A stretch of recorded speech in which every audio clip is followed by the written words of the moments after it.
Hello दोस्तों, स्वागत है मेरे YouTube channel Vicky Kohli blog में।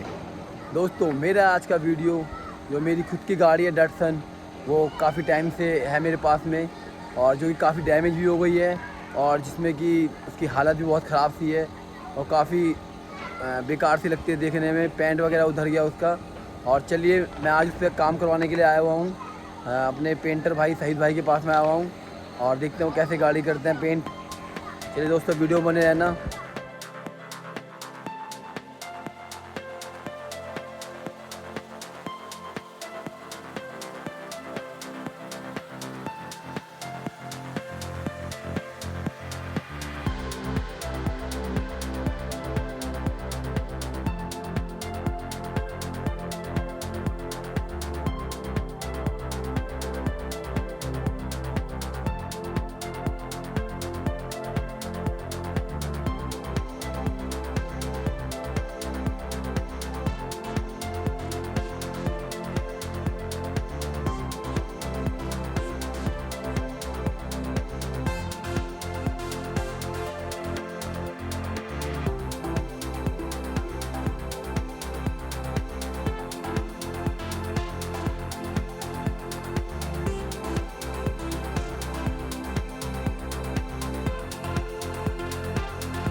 और गाड़ी पर काम हो चुका है, पूरी तरह से कंप्लीट हो गई है और रात भी हो गई है।